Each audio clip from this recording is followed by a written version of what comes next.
los Apóstoles, capítulo 4.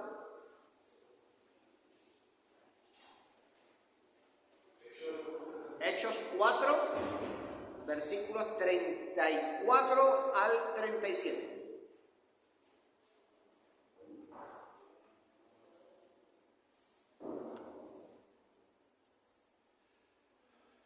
¿Estamos ahí? Bien. Dice, así que no había entre ellos ningún necesitado, porque todos los que poseían heredades o casas las vendían y traían el precio de lo vendido y lo ponían a los pies de los apóstoles y se repartía a cada uno según su necesidad. Entonces José, a quien los apóstoles pusieron por sobrenombre Bernabé, que traducido es hijo de consolación, levita, natural de Chipre, como tenía una heredad, la vendió y trajo el precio y lo puso a los pies de los apóstoles. Bueno, hermanos, podemos tratar a la gente de muchas maneras, pero lo que yo quiero decirte en esta mañana es cómo poder tratar bien a la gente y de una manera infalible, segura y garantizada. Una manera que funciona en cualquier momento, en cualquier lugar, en cualquier persona y en cualquier circunstancia. Y la mejor manera de hacerlo es animar a esa persona. Yo creo que hay algo que tú necesitas, que yo necesito, que todos aquí necesitamos, y es que nos animen, al menos de vez en cuando. Porque lamentablemente la naturaleza humana se apresura la mayoría de las veces no a animar, sino a criticar, ¿no? En lugar de construir. Y por cada palabra de ánimo que escuchamos, siempre hay mucha más de desánimo. Y yo creo que todos tenemos en nuestra vida a alguien que nos desanima y que nos apesadumbra, ¿no? Nos hace sentir pesado.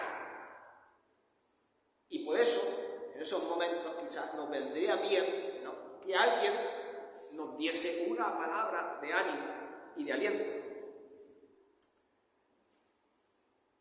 Y yo creo que no conozco ningún lugar donde más se necesite que nos animen, que es en nuestro propio hogar, en nuestra propia casa, con los problemas, las dificultades, las situaciones que enfrentamos.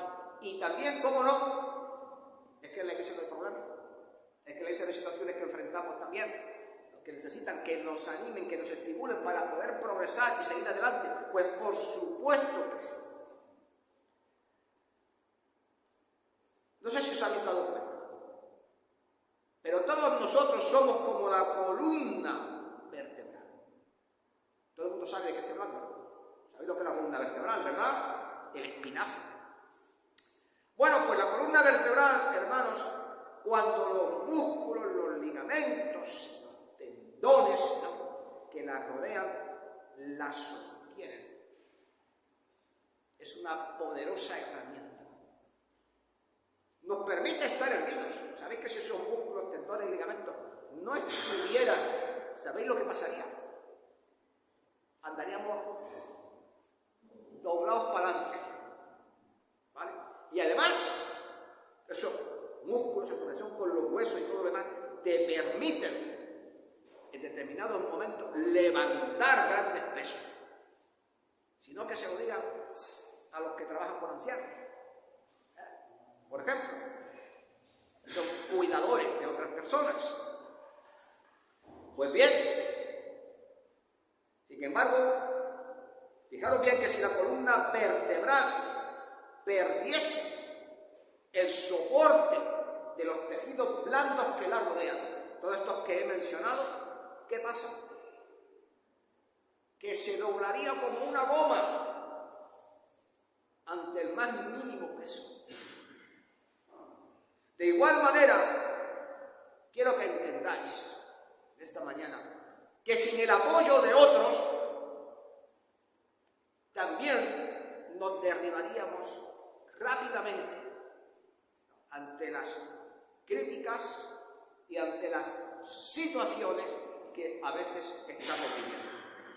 Por eso, en esta mañana vamos a meditar en la vida de un hombre que se distinguió precisamente porque era un gran animador, un gran alentador dentro de la iglesia. Y seguramente, por lo que vamos a ver en los pasajes que vamos a leer, uno se va a dar cuenta que este hombre era amigo de todos. Y probablemente fue uno de los cristianos, si no el más conocido dentro de la iglesia primitiva. Y creo que, al considerar su vida, creo que todos podremos aprender a ser como él, a ser personas de aliento y de ánimo en el seno de la iglesia del Señor. Por eso en esta mañana vamos a meditar en la vida de un hombre que se llamaba Bernabé.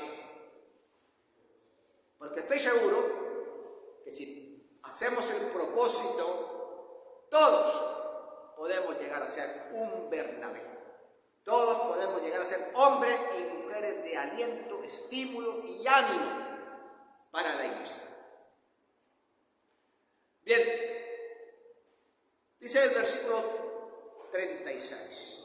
Entonces José, a quien los apóstoles pusieron por sobrenombre, por apodo, Bernabé, que traducido es hijo de consolación. Pues bien, si os hubiese dicho nada más empezar que íbamos a meditar sobre la vida de un hombre llamado José,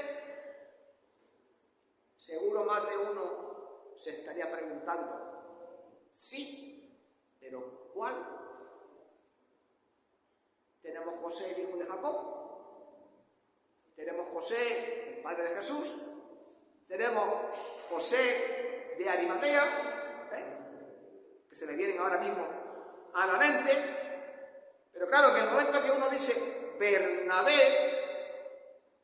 pues yo creo que la mayoría de nosotros ya sabemos de quién estamos hablando. Y los apóstoles apodaron a José Bernabé, que literalmente significa hijo del estímulo o hijo del aliento o hijo de la consolación, como lo queramos traducir, porque la palabra griega consolador, todo el mundo la conoce, paráclito, que también la podríamos traducir como ayudador, por de todas estas maneras. Así que él era un ministro en la iglesia, no porque fuese pastor, porque tenía el ministerio de la ayuda, del aliento, de la consolación, del estímulo hacia los demás. Y una de las cosas que resultan alentadoras cuando uno está leyendo la vida de él es que él cumplía totalmente con el apodo que le pusieron los apóstoles, ¿verdad? Y en el versículo 37 dice que tenía una heredad, la vendió y la trajo el precio y lo puso a los pies de los apóstoles. Es conocido, ¿verdad?, que la iglesia primitiva, dice de Jerusalén, albergaba a muchas personas pobres. Albergaba también a muchas viudas. No había seguridad social como hoy día, ni cobraban una pensión de viudedad. Una viuda perdía a sus hijos, a su esposo, pero si perdía a sus hijos, se quedaba sin sostén en la vida. Estas viudas, ¿quién las sostenía? La iglesia. Y además, como podéis imaginar, no eran tampoco tiempos fáciles para los cristianos. Estaba surgiendo el cristianismo en aquella época. Cuando alguien tenía un trabajo y su jefe se enteraba que era cristiano, ¿qué pasaba?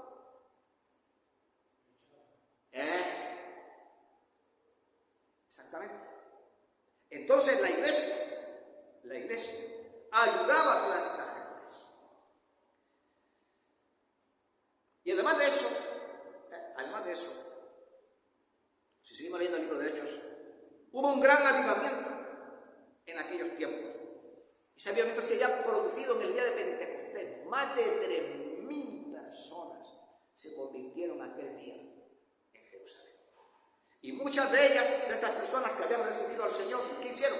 Se quedaron ahí porque querían oír a los apóstoles, querían aprender la palabra de Dios, querían tener comunión con otros creyentes, querían crecer espiritualmente. No había iglesias en ninguna parte, solamente en Jerusalén en ese momento. Entonces, imaginaos, la iglesia de Jerusalén estaba económicamente hablando entre la espada y la pared.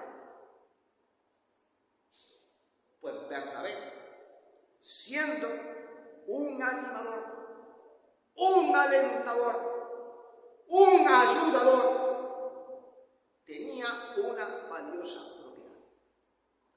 Decidió venderla y dio el dinero a los apóstoles para ayudar a satisfacer las necesidades de toda esta gente. Pues bien, evidentemente quien anima ve una necesidad y se debe decir así mismo: daré lo que pueda y haré lo que pueda y a mi alcance y lo que está a mi alcance para poder satisfacer esa necesidad. Pero no quiero que nadie piense que siempre se necesita dinero. No siempre se necesita dinero para animar, porque no siempre es dinero lo que se necesita. Pero todos tenemos mucho que dar y mucho que regalar, dando palabras de ánimo. Las personas enfermas, por ejemplo, no necesitan por lo general dinero, pero sí que les deis una palabra de consuelo y de ánimo que les ayude a sobrellevar su enfermedad. La gente solitaria, y algunos hay en esta iglesia también, ¿necesitan dinero? No, necesita que compartas tu tiempo con ellos. La gente que sufre, ¿necesita dinero? Pues no, pero sí palabras de cariño y quizás que alguien les aconseje. ¿Y la gente desanimada necesita dinero? No, pero sí palabras de esperanza. Y a veces, hermanos, eso es todo lo que necesita. Un animador, un alentador, un ayudador, es en definitiva un Bernabé. Una persona, como podéis estar viendo, desinteresada, que siempre piensa en la manera y de forma en que puede bendecir, ayudar y fortalecer a quien lo necesita. Y vemos esto mismo en Bernabé cuando fue enviado a Antioquía. Vamos a dar un salto en las Escrituras, vamos a ir a Hechos capítulo, yo lo leo, ¿vale? Hechos capítulo 11 y versículo 23. Y ahí se lee lo siguiente: Bernabé, ¿no?, cuando llegó y vio la gracia de Dios, se estaba convirtiendo mucha gente en esta ciudad, se regocijó y exhortó a todos a que con propósito de corazón permaneciesen fieles al Señor. Pues bien, solo unos pocos capítulos más adelante, también en el libro de Hechos, hablando de lo ocurrido en esa ciudad, leemos Hechos 14:22, confirmando los ánimos de los discípulos, exhortándoles a que permanecieran en la fe y diciéndoles: es necesario que a través de muchas tribulaciones entremos en el reino de Dios. ¿Sabéis lo que pasaba? Antioquía era una ciudad rica. Antioquía era una ciudad magnífica. Antioquía era, en aquella época, la tercera ciudad más grande del mundo, se dice pronto, después de Roma y después de Alejandría. Una ciudad culta, pero también una ciudad llena de idolatría y de muchísimos pecados. Pero el Espíritu de Dios comenzó a obrar en ella, ¿sabes? Y muchos gentiles, ¿no?, comenzaron a convertirse. Y claro, el resto de la ciudad no permaneció inerme. Empezaron a hacerle la vida imposible a los cristianos. Y cuando llegaron a Jerusalén, todos los informes acerca de lo que estaba ocurriendo en Antioquía, los apóstoles decidieron que debían conocer lo que estaba ocurriendo y justamente eligieron a Bernabé para que fuese a ver lo que estaba pasando en la ciudad. Bernabé, como hemos leído, animó, exhortó a los hombres de este lugar a crecer en la fe y a compartir al Señor, como hemos leído en el versículo 22. Y el resultado de aquello, fijaros bien, se ve en el capítulo 11, versículo 24, donde dice: porque era varón bueno y lleno del Espíritu Santo y de fe. Y fijaros, fíjate bien, el resultado de exhortar a la iglesia fue que y una gran multitud fue agregada al Señor. Claro, Bernabé podía haberse convertido, después de todo aquello, en el evangelista de la iglesia. Y podía haber aprovechado la ocasión, y por qué no, para ser el pastor, para ser el líder de este lugar. Pero, ¿qué era él? Un animador, un alentador, un ayudador. Y por lo tanto se dio cuenta de que aquella situación en Antioquía necesitaba a otra persona que tuviese mayores dones que él. Entonces, él recordó a un joven judío,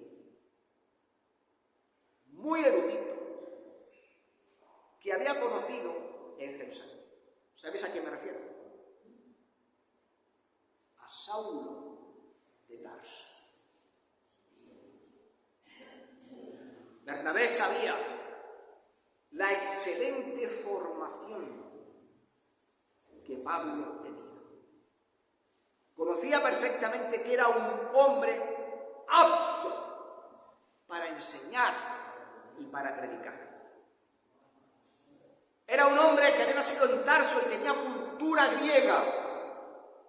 Y eso justamente era el perfil de la persona que se necesitaba para ponerse al frente de esta iglesia. ¿Sabéis por qué? Porque para Bernabé lo más importante era la iglesia, no la notariedad. Lo más importante para él no era llegar a ser el pastor de la iglesia, era el bienestar de la propia iglesia de Antioquía. ¿Por qué estaba Bernabé dispuesto a ser el segundo? ¿Por qué estaba dispuesto a estar entre bambalinas y poner a Pablo en el escenario? Porque él lo que quería era animar a iglesia. Y en su mente solo había un deseo: bendecir a los demás, bendecir a aquella iglesia.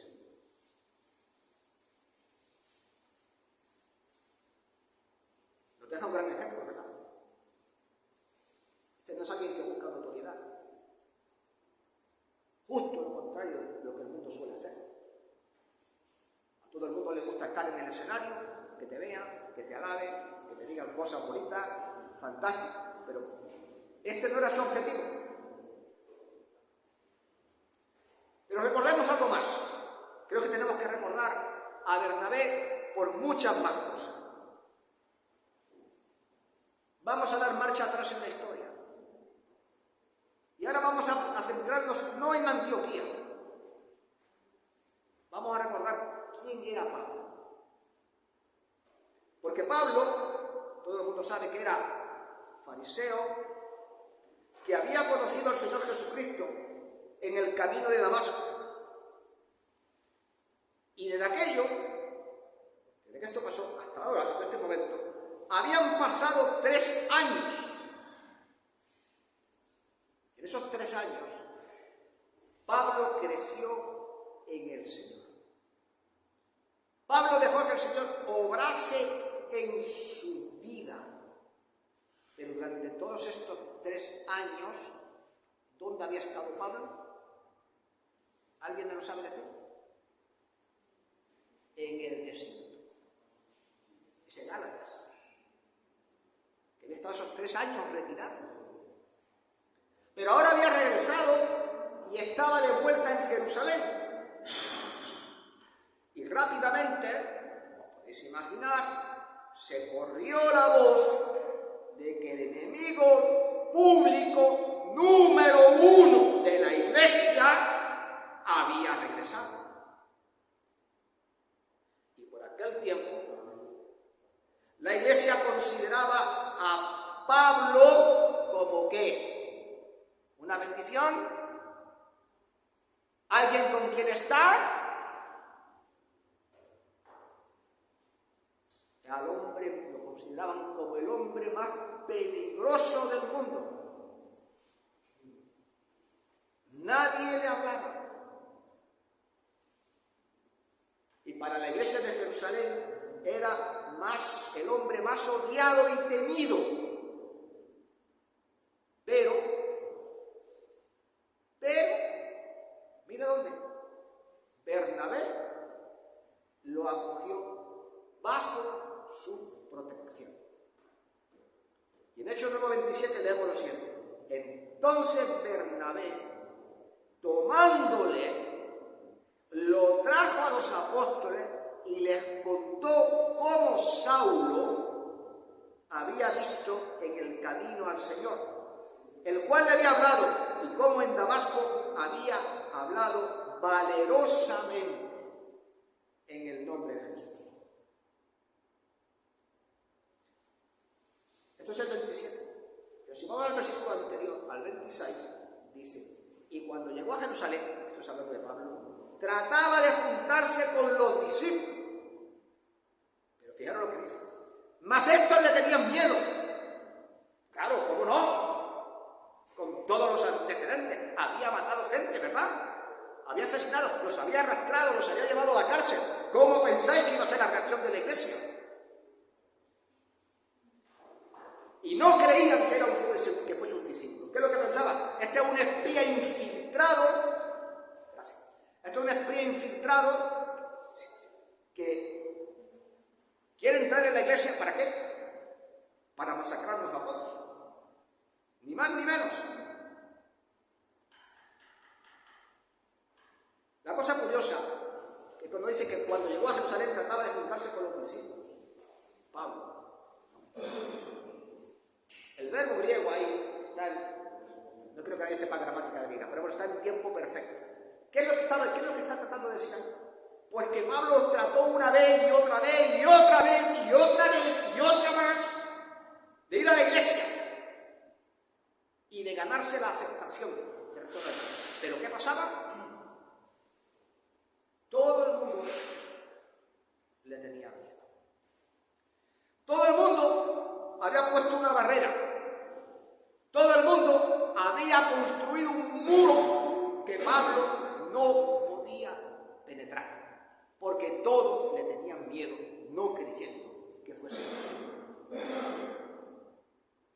Todos cerraron la puerta. Santiago, que era el líder de la iglesia de Jerusalén, junto con Pedro, no quería saber nada de Saulo. Pedro cerró la puerta, Juan no quiso saber nada de él, y Andrés, que siempre se caracterizó por llevar a otros al Señor, le evitaba. Pero en el versículo 27 que hemos leído dice: entonces Bernabé, tomándolo, le trajo a los apóstoles.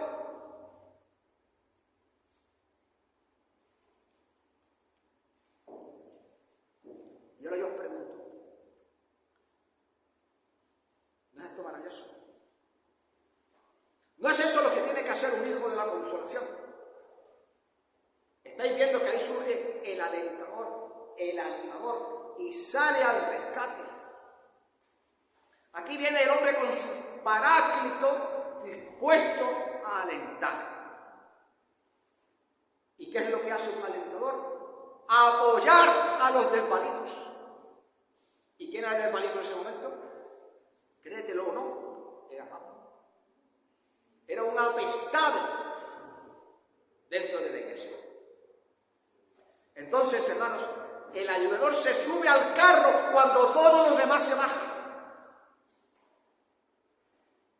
El ayudador entra en tu casa cuando todos los demás salen.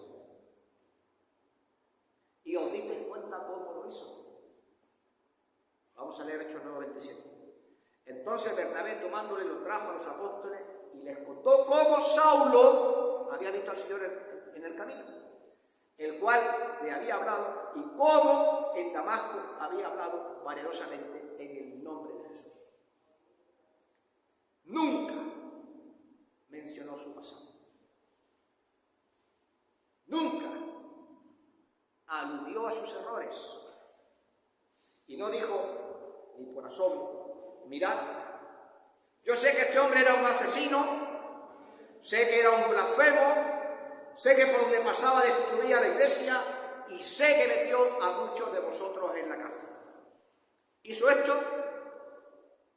No. ¿Por qué? Él no pretendía humillarle. Él lo que pretendía era animarle y animar a otros.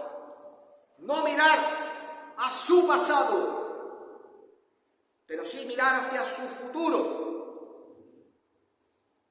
Bernabé no se fijó en lo que él había hecho.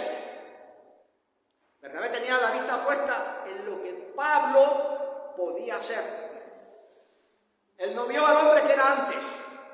Él estaba tratando de ver al hombre que ahora era en Cristo Jesús.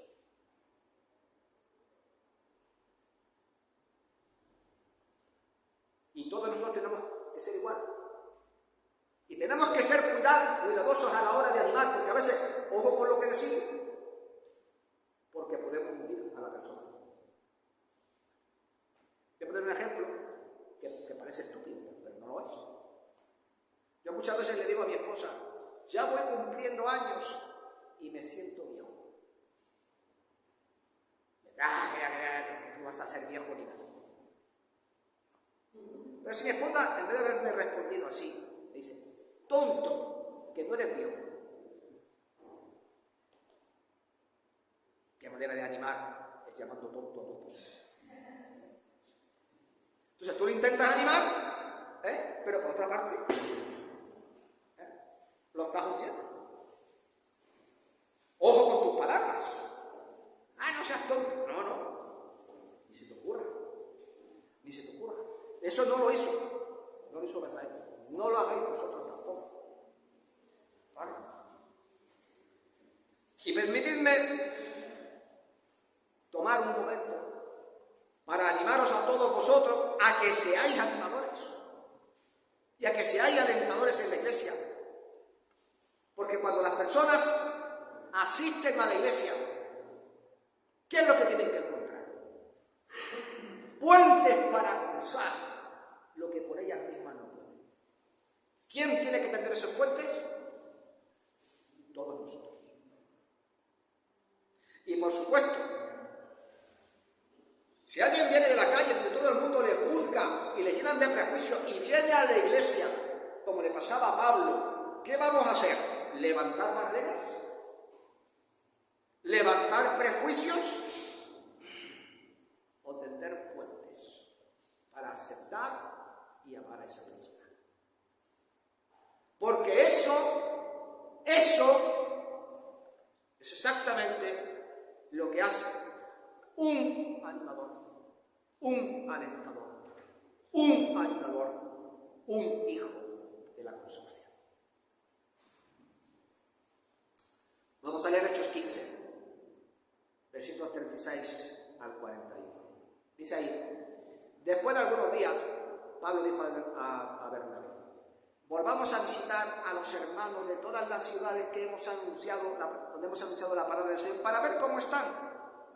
Y Bernabé quería que llevasen consigo a Juan, el que tenía por sobrenombre Marcos. Pero a Pablo, todo el mundo conoce esta historia, ¿verdad?, no le pareció bien llevar consigo al que se había apartado a ellos desde Panfilia y no había ido con ellos a la obra. Y hubo tal desacuerdo entre ellos que se separaron el uno del otro. Bernabé, tomando a Marcos, se fue a Chipre. Y Pablo, escogiendo a Silas, salió encomendado por los hermanos a la gracia del Señor y pasó por Siria y Cilicia, confirmando a las iglesias. Este pasaje que acabamos de ver es muy curioso, porque relata un notorio desacuerdo, por no decir enfado, que hubo entre Pablo y Bernabé con respecto a un jovencísimo Juan Marcos. Si alguien no sabe quién es Juan Marcos, quita el Juan y déjalo en Marcos. ¿Quién es? El autor del Evangelio. Estamos hablando de esto. Pues bien, en el primer viaje misionero que hizo Pablo con Bernabé, y en el que también iba Marcos acompañándoles, parece que Marcos se desanimó y allí, en mitad del camino, dejó solo a Pablo y Bernabé en una ciudad llamada Panfilia, como hemos leído, y por alguna causa que fue desconocida, decidió regresar a su casa. ¿Qué pasó con Pablo? ¿Se lo tomó esto bien? ¿Se enfadó? Y por decirlo elegantemente, muy elegantemente, se desentendió de él. ¿Pero qué pasaba? ¿Quién estaba ahí? Bernabé. Y Bernabé no era así. Bernabé decidió no centrarse en los problemas de Marcos, sino, una vez más, en el potencial que Marcos tenía. Eso marcaba la diferencia. Porque quienes animan ven el potencial, donde otros solo ven los problemas. Bernabé creía tanto en Marcos, creía tanto en él que, fijaros bien, se separó de Pablo para llevárselo con él a evangelizar la isla de Chipre. Y me parece muy interesante que Bernabé, que no se dio por vencido con Pablo, y que sin embargo Pablo sí lo hiciera con Marcos.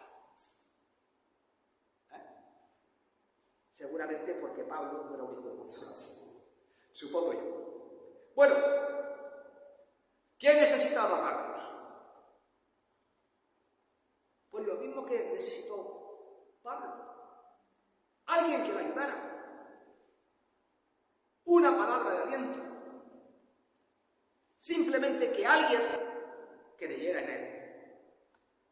Piensa por un momento qué habría sucedido si Bernabé no hubiese animado a Pablo de Tarso. Y si simplemente, como todos los demás, se hubiera alejado de él, como hizo Pedro, Andrés, Santiago y todos los demás líderes de la iglesia de Jerusalén. ¿Tendríamos en la Biblia ahora los 14 libros que escribió Pablo? ¿Lo habéis pensado? Pues lo más probable es que si la iglesia le rechazaba, no hubiese sido así. Y la iglesia hubiese perdido a un gran evangelizador, maestro y predicador. ¿Y qué podríamos decir de Marcos? Ya lo he dicho antes, escribió el evangelio que lleva su nombre. Si Bernabé hubiese hecho lo que Pablo, ¿estaría en la Biblia el evangelio de Marcos?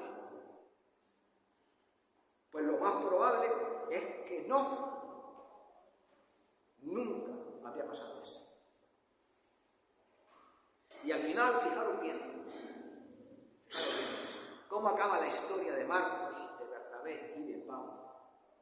Que Marcos llegó a convertirse en alguien tan preciado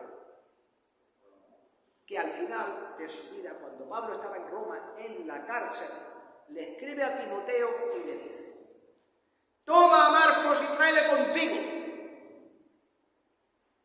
porque me es útil para el evangelio.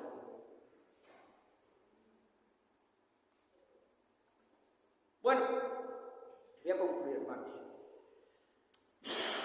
Y a modo de ilustración de todo lo que estoy diciendo, voy a narrar una historia de un hombre.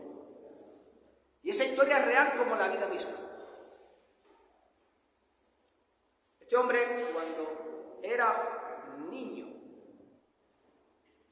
su padre murió cuando él tenía solamente 5 años. Muy joven, tuvo que abandonar la escuela para trabajar y ganarse la vida y ayudar a su familia.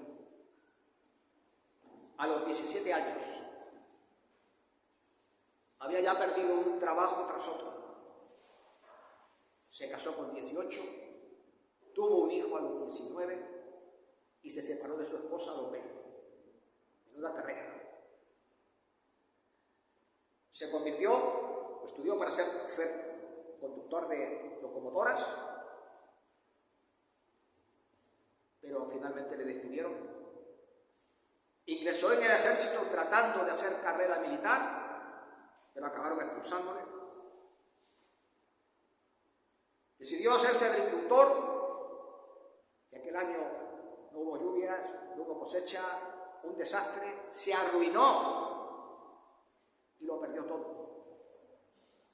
Finalmente acabó vendiendo seguros, y ¿sabéis qué? No logró vender ni uno. Así que acabó de lavaplatos en un restaurante y finalmente de cocinero. Pero no pensáis que estamos hablando de Maxis de París, ni en el, ¿cómo se llama? El Hamaca, el restaurante este de Jordi Cruz. Ni mucho menos, era un restaurante de estos de mala muerte. Y si algo logró fue al final convencer a su esposa para que volviera con él, y juntos se ganaban la vida cocinando en ese restaurante. A los 65 años se jubiló y recibió su primera pensión. Como tenía un sueldo miserable, pues recibió una pensión miserable. $105. Al ver aquella paga de la pensión, se quedó tan desanimado que el hombre quería suicidarse.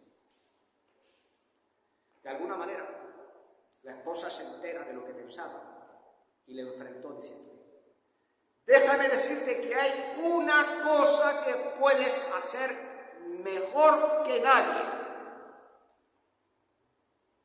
Entonces el hombre le pregunta: ¿qué es?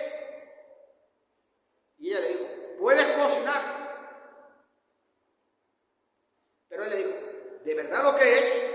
Y ella volvió a decirle: eres fabuloso cocinando. Entonces eso le dio una idea. Fue al supermercado, compró pollo y unas cajas de cartón. Y lo frió con una receta, ya sabía esto. lo frió con una receta especial que él había inventado mientras que estaba trabajando en ese restaurante. Lo metió en las cajitas de cartón y comenzó a ir puerta por puerta. En una ciudad, ya dan la pista, ahora todo el mundo lo va a saber, llamada Corbin. ¿Dónde está esa ciudad? En Kentucky. Ya sabemos de qué estamos hablando, ¿verdad? Se hizo tan popular con el tema del pollo frito que se le ocurrió la idea de vender su producto a los restaurantes. ¿Y sabéis cuántas veces le rechazaron? 1014 veces. 1014 veces. Hasta que un hombre llamado John Brown probó el pollo y le dijo: voy a hacer negocio con usted. Este hombre, hasta ese momento, que era un fracasado, que pensaba en suicidarse, pero ¿cuál era su potencial? Tenía una receta, tenía una habilidad especial para cocinar pollo frito, y porque alguien le dio una palabra de aliento, su propia esposa, y el señor Brown se convirtió en un hombre de éxito. Ese hombre es ¿quién? Harlan Sanders. Esa imagen que veis en el Kentucky Fried Chicken, ese viejecito con el bigotito, la perita y esto, ese es el coronel. Bueno, título de coronel, por cierto, no es porque fuese militar. Es un título honorífico que se da en Kentucky a la gente que sobresale grande. Este hombre se hizo un gran empresario y le dieron ese título. Entonces, después de toda esta historia, que es real, esto no lo he inventado, esto es real, pues déjame decirte que si quieres agradar a los demás, en cada oportunidad que tengas, bríndales bendiciones. Rompe barreras. Construye puentes. Y lo más asombroso de todo esto es que tú mismo también serás bendecido. Ahora, ¿qué necesitas hacer para convertirte en alguien que anime a los demás? ¿Quién hay a tu alrededor? Porque mira aquí hay necesidades. ¿Quién hay a tu alrededor que necesita que le animen? ¿O qué ha de hacer Dios para transformarte en una persona que anime y aliente a los otros? En el día de hoy creo que tenemos que pedirle a Dios que nos ayude, y esto lo digo bien, por lo que hablamos de tonto no eres Dios, a sopesar nuestras palabras antes de pronunciarlas. Tenemos que pedirle a Dios que nos ayude a considerar el resultado de nuestras decisiones y antes de tomarlas. Fijaros lo que pasó con Bernabé, y fijaros lo que pasó con Pedro, y fijaros lo que estaba pasando con Marcos. Y tenemos que pedirle a Dios que nos ayude a pensar en las necesidades de los demás antes que considerar nuestros propios deseos y nuestras propias necesidades, porque él, por ejemplo, sobrepuso a la iglesia de Antioquía antes que sus propios intereses. Y me gustaría terminar con las palabras del apóstol Pablo a la iglesia, a los tesalonicenses. Por lo cual, animaos unos a otros y edificaos unos a otros, así como lo hacéis. Animémonos, hermanos. Animémonos y edifiquémonos unos a otros. Y a esto yo le añadiría 1 Corintios 15:58, sabiendo que vuestro trabajo en el Señor nunca es en vano. Que el Señor